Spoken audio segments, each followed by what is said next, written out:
Happy Veterans Day, Monday, 11/11. You all know why Veterans Day is today, Armistice Day. You see the poppies, the red flowers.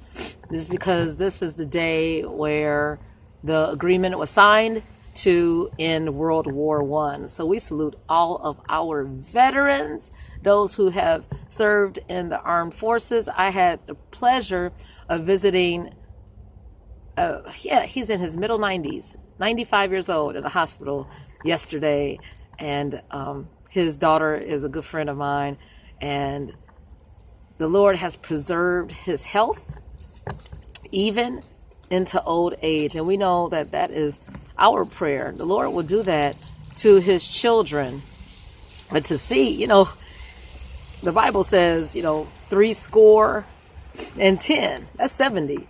But he was able to see 20, 40,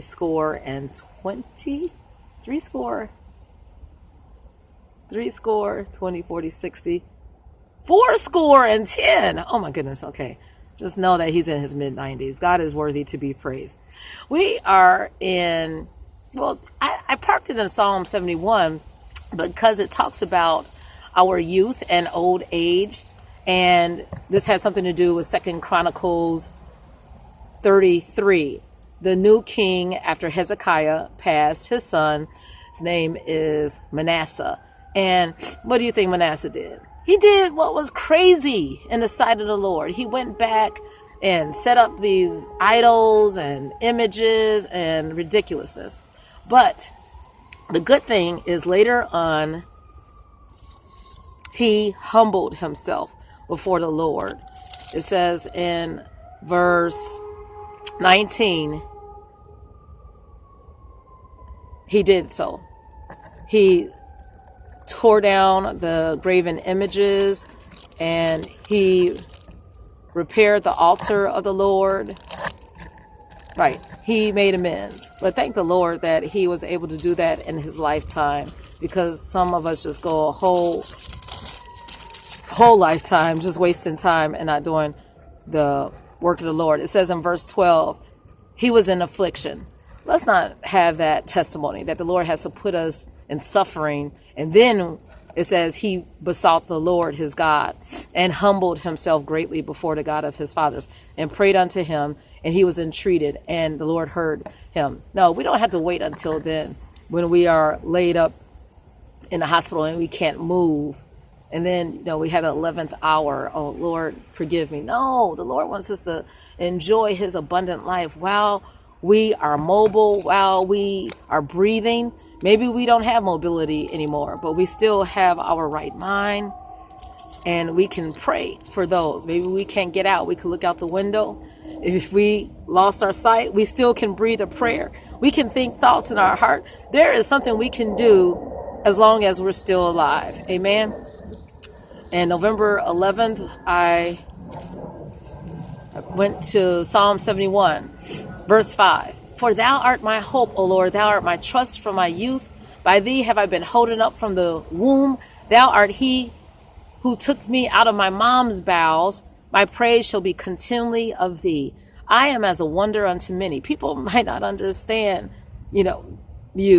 but guess what? It is he, God, who made you and not you yourself. Remember Psalms 103? The Lord woke me up 2:00 in the morning, and I heard a video in the background on my phone, and it was talking about 18 traits of highly creative, sensitive people. And he had me listen to it, and oh my goodness, I'm like, oh, this is the reason why I'm like this. I am both an extrovert but an introvert.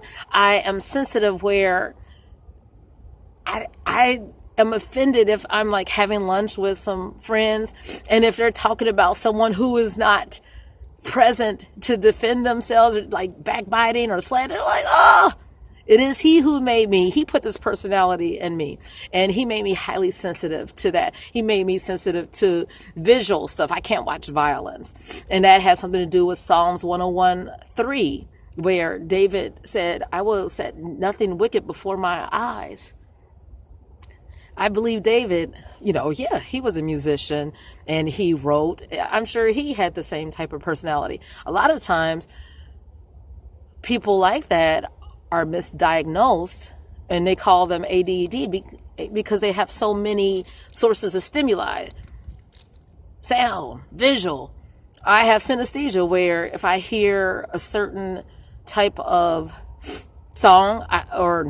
keys, then I see colors. And if I see certain colors, like this, right here, that's like, I hear D.